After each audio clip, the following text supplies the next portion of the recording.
So, Margarita Mora, thank you very much for joining us for the Happy Smart City podcast. I was so happy when I was first introduced to your work during a time when, people were struggling with wildfires in California and other places like Australia. And you were bringing some really interesting perspectives on the natural environment, some indigenous knowledge as well. So I think this is a very critical interview, especially at a time when people are all focused on technology, but the health of the planet is a very important topic, and perhaps the most important topic actually. So thank you for joining us. Thank you very much, Diego, for the invitation. It is an honor to be here today. So thanks so much. All right. So, Marga, my first question for you is, what is your current occupation? I am the Managing Director of Partnerships at Niatero, an organization based here in Seattle, in Coast Salish territory. So how does your role contribute to the economies, or rather the communities of Indigenous people? Great question. So Niatero as an organization was established in 2017 to respond to Indigenous people's call for recognition, partnership, and support.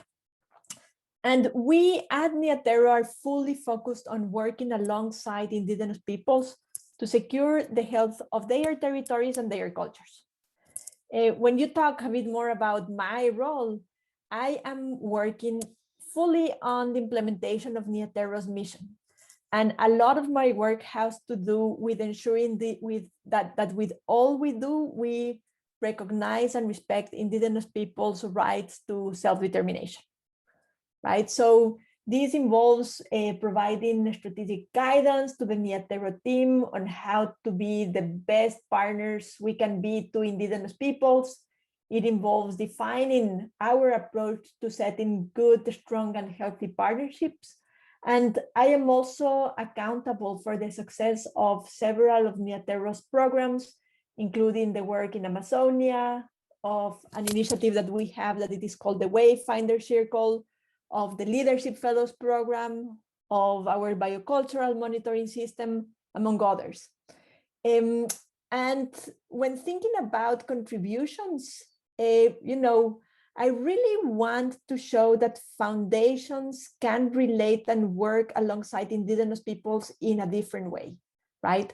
In a way that really provides wind to the sails of Indigenous peoples, a commitment to maintain thriving cultures and thriving territories. That is what I really hope to do. All right. So I must say, this to me seems like one of the most difficult jobs, because, when you think about some of the challenges that the modern economy entails, right?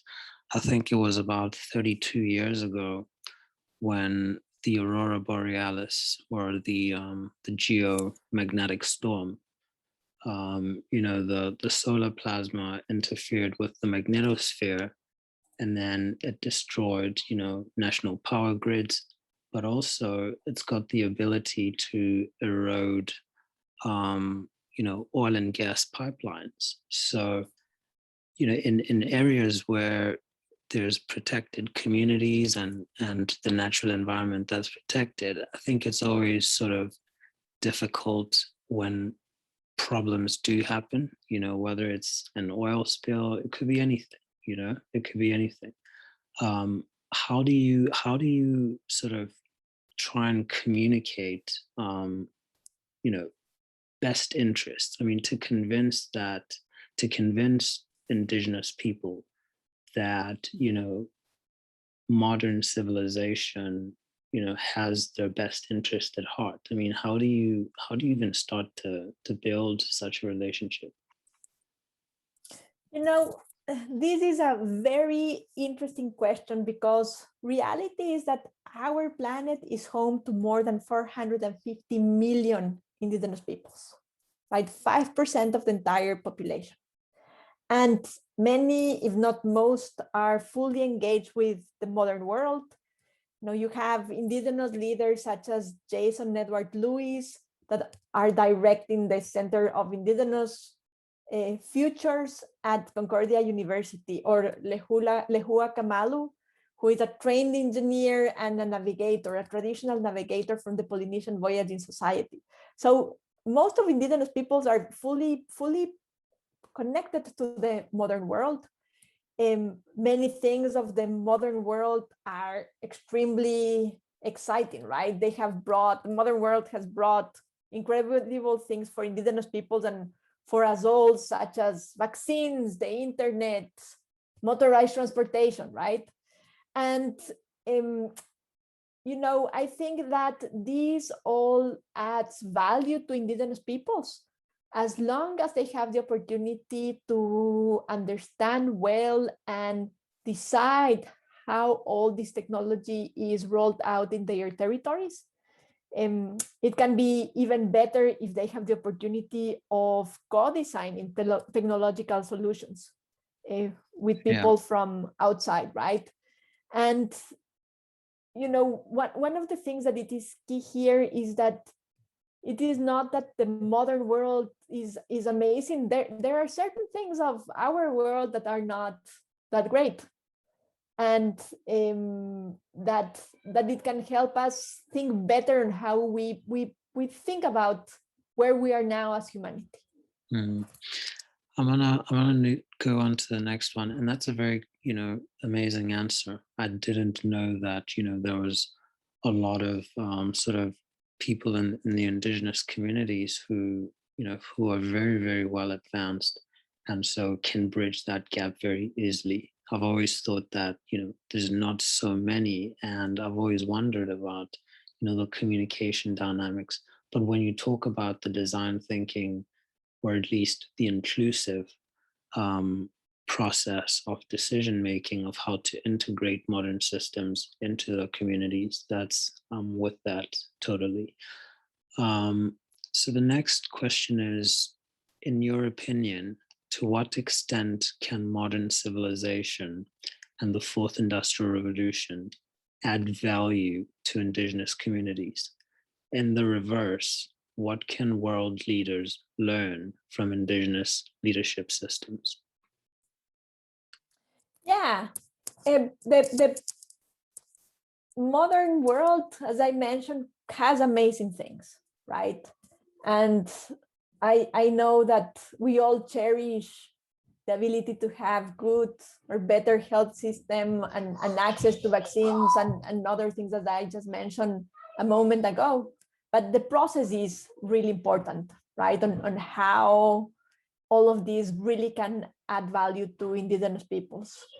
In the reverse, as I just mentioned, indigenous peoples make up just 5% of the global population. And they are the guardians, despite just being 5% of the global population, they are the guardians of at least a quarter of the world's lands. They speak 95% of all languages on our planet. And the diversity of plants and animals that many of us not only cherish but depend on is the most protected in their territories, right? And this is not a coincidence. And I think that is what we all need to recognize, that this is not a coincidence. Indigenous peoples hold customary land tenure systems in all of these places, and these systems are based on the reciprocal relationship that they have with all beings with whom they are shared their lands. And these relationships are rooted in time-tested knowledge systems, practices, and ways of being. So I think that we have to understand that this relationship to the land gives power to indigenous peoples to provide to themselves, while ensuring that everyone, whether human or not, has access to enough for a fulfilling life. this is a power that has been given to indigenous peoples by their ancestors and that is passed to their children, right? And so it is a system that it is pretty complex, and it is, as I mentioned a moment ago, time tested. And this power has allowed indigenous peoples to master the art of living on Earth without destroying it. Indigenous peoples live in the northern parts of the northern hemisphere, in areas that are covered by snow, and they have managed to not only live but thrive in those territories. They live deep in the Amazon jungle, and they have been able to thrive in those territories as well. They live in deserts, and it is incredible the capacity and the knowledge that indigenous peoples have to innovate and adapt constantly. And that is something that we cannot forget, right? And if you start thinking about this, one of the things that comes to my mind is, what if we all could change our relationship to the land where we are at, so we could continue living in this planet without destroying the systems that we all depend on? So for me, this is one of the most profound teachings, one of the most profound gifts that indigenous peoples have shared with not only me, but with all of us, right? Very interesting. Very interesting. This is the kind of stuff that I was hoping you would say, and that's why I invited you here. If you go back to when Chicago, when they started calling it the concrete jungle or whatever, it was concrete everywhere. The towers were concrete, the roads, the sidewalks, and at some point, the city got so hot that senior citizens started dying from heat strokes, And for me, I think that was a very, very high cost to pay, that, we couldn't do enough simulations as a modern civilization to determine the health and safety in the long term. So I think I'm always thinking about how can smart cities coexist with the environment. But I know, some places like Dubai are very proactive in trying to create green smart cities. And I'm sure there's other cities around the world that are trying to do the same. But I'm also really just passionate about this balance and how we can get it right. So one last point that I'd like to make is that, with the skyscrapers and the road networks and all this concrete stuff, we lost senior citizens to heat strokes. But now we're in a different era, and we're in an era, where we're going into massive IoT and 5G. And this has been likened to the Cambrian explosion, which of course was a biological phenomenon that happened 500 million years ago in the ocean, where the diversification of species just exploded. And, it increased so much that most of, animals that we have today are cousins of the animals that came out of the Cambrian explosion. Now we have this IoT, which is pretty much taking shape and starting to look like the Cambrian explosion. If you look at the network ontology, as well as the taxonomy that is growing within IoT and the connected economy, we're seeing projected growth of connectivity at such high levels that we don't know what the health implications are going to be. And so I'm really hoping that people like yourself can receive global platforms on a regular basis to really sound the alert on how these things could be done. Because truly speaking, I don't think that we know what could happen. And like I said at the beginning, we had electrical grids that were totally destroyed due to the geomagnetic storm or the aurora borealis, and that could have hurt a lot of people. I'm sure some people were hurt when sparks were flying up and down and electrical infrastructure just flaring up in the air. But now with IoT and such proliferation of connected devices, we don't know what the health implications could be. And so I think this is really a good time to start thinking deeply about these things. Now, the next question is, what are the greatest challenges facing Indigenous communities today? Answering your question in a second, but coming to your comment, we just don't know so many things. We just don't know so many things. We are very creative as humans, but we just don't know what is coming our way. So with regards of what are the greatest challenges facing Indigenous peoples today, in many parts of the world, Indigenous people's survival is under siege and under threat from the environmental degradation that has been brought by the commoditization of land and the natural resources that are inside those territories. And you have governments, corporations, and organizations, including some conservation organizations, that systematically see the lands of Indigenous peoples as a commodity that needs to be taken away from them. The timber needs to be logged, the gold needs to be mined, their lands need to be put aside for agriculture or maybe for conservation itself. And these and other actors lack the capacity to see that the land of Indigenous peoples is not only land, it is the land where all of the relationships are and live, right? And that is not possible to divide and split and extract.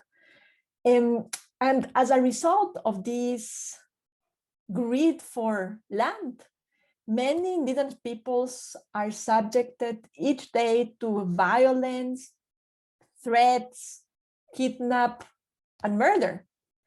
And they are criminalized and evicted from their lands. This is the reality that they face in many, many parts of the world. And the fight of Indigenous peoples to maintain their customary lands remains at the heart of some of the most brutal human rights abuses in society, not only in history, right? When colonization happened and Indigenous peoples were decimated by the conquest of the Americas, but it is actually happening nowadays, now as we speak. Yeah. I'm also quite aware of some of these challenges, and I think that it's so important to sort of educate people from a very young age. I'm someone who thinks that nature and ecosystems should be part of elementary school. It should be mandatory because people have to think beyond the needs of their household. They need to understand that their actions, could lead to extinction of the human species. It's not about saying that we don't want people to get into business, or we don't want corporations to expand. But what we're saying is this is a very intricate and complex system that we have here on Earth, and it's a very dynamic exercise. So we need to exercise some type of control just to make sure that we still have resources to work with in the long term. And this is what really this is all about. And I think that if kids can be educated at a very young age to appreciate ecosystems beyond just the macro systems, to understand the micro services of ecosystems, right? That could really change things. But I think as we're doing it right now, I think the education really is not enough.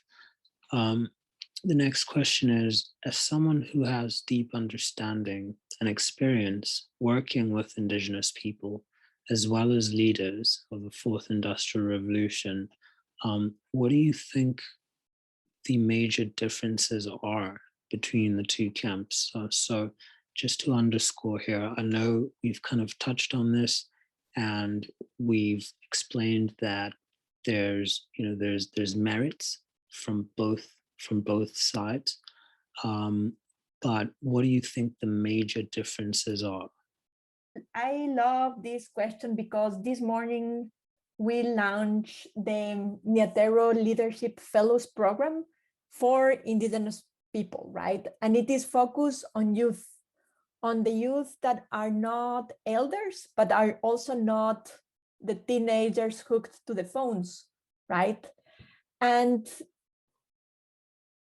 what it is wonderful when talking about Indigenous leadership is that Indigenous peoples usually have specific responsibilities that they are expected to fulfill from the moment they are born, right? And they are accountable to their people and to their relationships in the land. And a good Indigenous leader listens to not one elder, but many elders. It is guided by the elders, recognizes that the elders have a ton of knowledge that has been gathered for many years and that has been shared by the elders' elders. So they appreciate that kind of guidance. And also strong Indigenous leaders ensure that their decisions are made collectively, right? So in many places, when you have an appointed Indigenous leader, he or her is usually the person that has been designated by their people to lead with the world outside their communities, right? And many strong Indigenous leaders know that their strength lies in working for the collective good of their people and in following the guidance of the elders and the decisions that they have made together. So it is a really interesting process. And when thinking about leaders of the fourth industrial revolution or leaders from the more Western world, a lot of it is focused on individualism, sometimes in self-promotion, in the self-made man or women, which is a fantasy because all of us need others in order to be stronger leaders. All of us need support from others to be stronger. And I think that Indigenous peoples have this very clear in their minds in many parts of the world. And yeah, for me, it is always an inspiration and helps me think about how can I be a good leader. Phenomenal stuff. Wow, this is good for me. I mean, this is a lesson for me too. So how can data be used productively and responsibly in Indigenous communities? When thinking about this question, where my mind went is that Indigenous peoples have a ton of experience with scientists and other outsiders, visiting them, asking them whether they could do some research and asking them a ton of questions. And suddenly their knowledge is used for other purpose. They don't receive the data that was collected, and their contributions to the studies are not even recognized, right? And that has made many Indigenous peoples worry about sharing any data. And that is not even touching on other kinds of experiences where, nowadays with all of the incredible technology that it is out there, you have these satellites that take pictures of our planet every single day, many times per day of the same spot, right? And when we think about that, none of us have given our consent to that happening, right? It just happens. And then for many Indigenous peoples, when sharing these, they are concerned. They are saying, who gave anyone the right to take pictures of our lands? And some of those satellite images, as probably you know, are so high resolution that you can see way too much, right? So that leads me to think about what means to use data productively and responsibly with Indigenous peoples.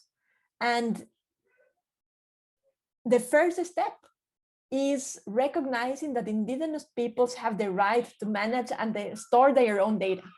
And that means that from the beginning, when working with Indigenous peoples, clear protocols need to be established so that it is very, very clear that they own the data and that they have the right for the data not to be used in A, B, or C ways, right? So yeah, those are some of my thoughts on that from Tiejo. And I was not sure whether you were thinking about that kind of data or of another type of data. Well, I mean, that's fine too. I think what's important is how you're interpreting the question. But I think your answer really sort of encapsulates a great amount of what I was hoping to find out, right? Because we do live in a data economy or a data world now, and now the question is, how do we use that data to help Indigenous people? And I remember from some of our previous communication, you were mentioning how solar is used to power boats in some of these Indigenous communities. So sometimes we can use satellite data to determine where, where, I don't know, where maybe a dock for the boats can be relative to the distances that the boats have to travel, that type of thing, where we're using data to integrate sustainable systems and the circular economy within the fourth industrial revolution, sharing that with Indigenous communities. So I was just trying to figure out how these new technologies and data can be used to help them, but in a productive and responsible way. Yeah, if I can add to that, Tiejo. Yeah. You are totally right. One of the things that I am really excited about right now is the possibility of using these, for example, satellite data of high resolution and put them in the hands of Indigenous peoples so that they can better manage their territories and particularly respond quicker to the threats to their territories, deforestation threats, invasions for different kind of things, so that they not only have a strong data that can allow them to have strong legal cases if required, but also that it allows them to manage vast areas without necessarily having to go there in person and risking their lives in many cases. So you are totally right. Data is power, information is power. And my point is only that it is really important to give that power and recognize that in the case of Indigenous peoples, they need to also own the data so that they can make the right decisions. And that our role is to ensure that clear protocols are established so that they know what they are getting into and they can control the data that it is coming out of their lands. Yeah, and I think that word protocol is key. And it's going to lead us into the next question, which is, what information resources and principles can you share with global leaders who are not aware of how their industries negatively affect the environment? So in this case, I mean, all we're just trying to say here is, in the fourth industrial revolution, there's all these challenging, sort of side effects that technologies create. So for example, if we say, okay, satellite imaging, someone who creates an application in satellite imaging, there's adverse effects to Indigenous communities, like you mentioned, but there's also positives. So some people don't know, some of the adverse effects that their products and services have to these indigenous communities. Again, very important part of the population, as global leaders and custodians of the natural environment. How can those who care but have no awareness, sort of get the right resources, and what principles can you share? That is a good question, and that usually when I am in doubt, I go back to the United Nations declarations on the rights of indigenous peoples. The indigenous peoples global movement fought for more than 20 years for their rights to be recognized. And this declaration includes a lot of those rights that are key for indigenous peoples that many countries have recognized in the way of the declaration. And it is a document that it is very easy to find online, and it gives you a good idea on how to respect indigenous people's rights. And two of the main rights that are always present for me in all the work that I do is the right of indigenous peoples to self-determination. And this really means their right to define the future they want, right? Without everyone else telling them what that future should look like. The other one is linked to the principle of free, prior, and informed consent, so that indigenous peoples are not forced to make decisions about their future, their lands, everything else very quickly in a rush, right? It means that they have to have enough information, they have to have enough time to discuss and to make a decision collectively. They have to also get advice and discuss internally about the consequences of those decisions, right? And these two principles are really important when thinking about the negative effects of industries in the environment. Because without those principles in place, you end up rushing processes that, again, end up putting indigenous peoples in peril in many, many different ways. The other thing that I usually do that it is very helpful for me to understand different perspectives is read different books. And when thinking about indigenous people's relationship to the environment, one really great book is called Braiding Sweetgrass by Robin Wall Kimmerer. It really provides a perspective of that bond and that reciprocal relationship of indigenous peoples to the land. The other one that just makes me reflect on the land and the relationships every single time is a book by Joy Harjo. It is a compilation of her poems, and the book is called An American Sunrise. The last one that I also always enjoy, it is actually two books by the same author, Collapse and Guns, Germs, and Steel by Jared Diamond. That gives you a good idea of not only the struggles of indigenous peoples, but actually the health of our planet and how mindful we have to be in terms of what we take and what we leave behind. Another suggestion that I can make, and that it is also always great for me, is to meet indigenous peoples living close to the place where you are. There are always indigenous peoples in most parts of the world, sometimes way closer than what you think. And I think it is always worth having the time to, and the open heart and mind, right? To meet them, to learn from them, to learn from the place where you are right now, so that you can also reflect on your own relationship to the land and what that relationship should look like for you in the future, but also for your children, your grandchildren, your great-grandchildren. What do you want for them, right? Those are a couple of thoughts on this question. Yeah. I can agree with that.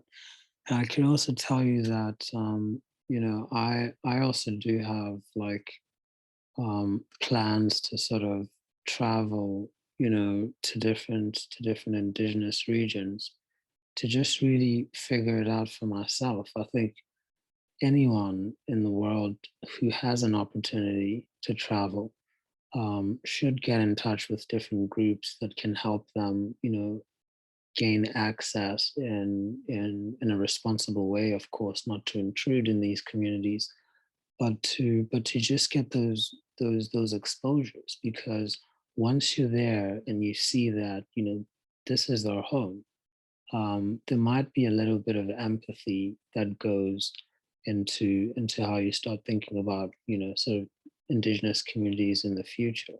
I remember when I was, at the University of Notre Dame for my fellowship, we went to visit, an indigenous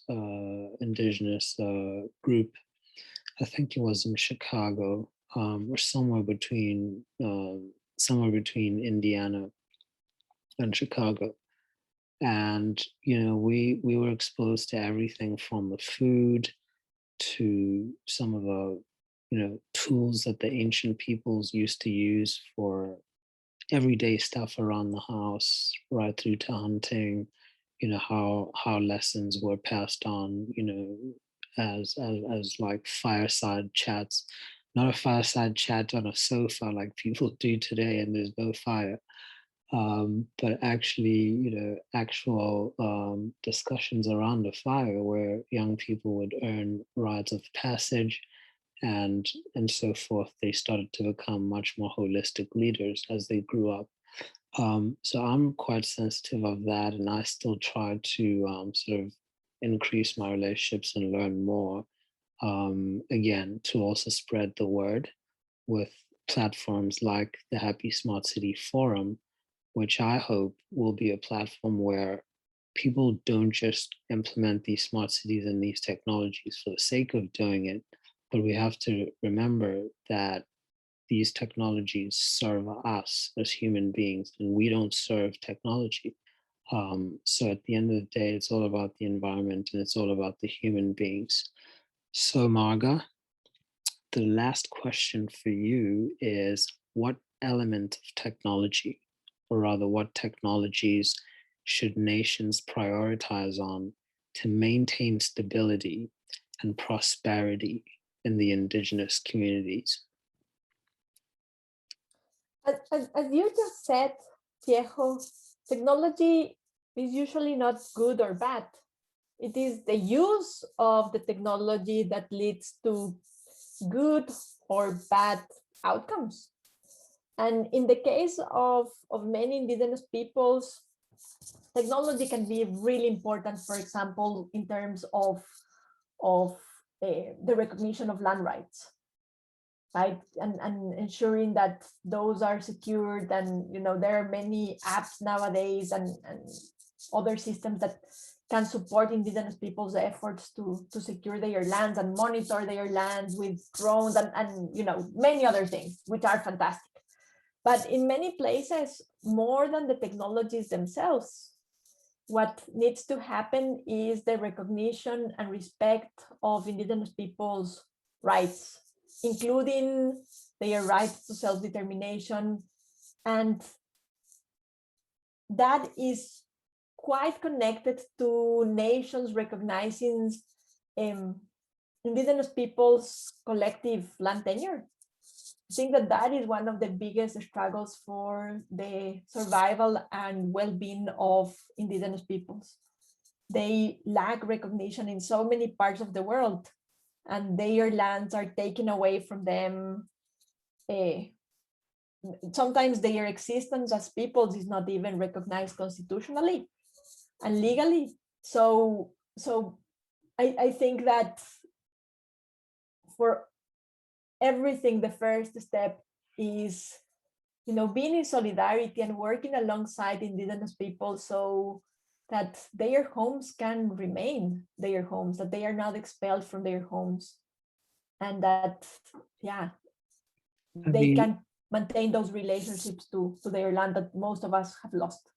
Have you thought about the applications of blockchain, for land rights and that type of thing? We have thought a bit about blockchain on land rights, and I know that there are a couple of experiences already underway in India, right, for individual landholders. There are other applications as well, as Mapeo, which is an application from Digital Democracy, or Cadasta, that has also a system that helps to strengthen land tenure. And there are even applications that allow, again, indigenous peoples in India to check where their process of registration of their collective lands are at in the different bureaus of the government, so that they can go back and pressure if things are not moving. So there are many incredible things already happening to advance on that front.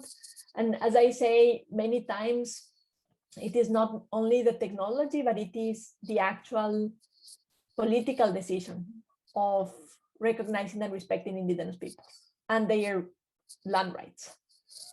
Or sometimes it is actually recognizing their customary rights, so that those are not taken away from them. If I may add one more thing, right now we are organizing an event that it is called Indigenous. Is an event that we organize together with the Tenure Facility, and it aims to bring together people interested in co-designing technology for the benefit of indigenous peoples. And it is basically also co-designing technology with indigenous people, right? So that indigenous peoples can lead this process. And the event is going to take place on June 1st, 2nd, and with a closed session on the 3rd. And it is going to be focused on technology and land tenure. So we are moving into that direction. Fantastic. Margarita, Mora, thank you very much for joining us. It's been another lovely conversation with you here. Discussing some of the biggest topics of our time, and arguably the biggest topic, really, the health of the planet and protection of the custodians of the people who actually know, and like we said, are proven leaders in taking care of the planet and the broader environment. So thank you very much for joining us. It's been an absolute honor to speak with you. Thank you very much to you, Diego.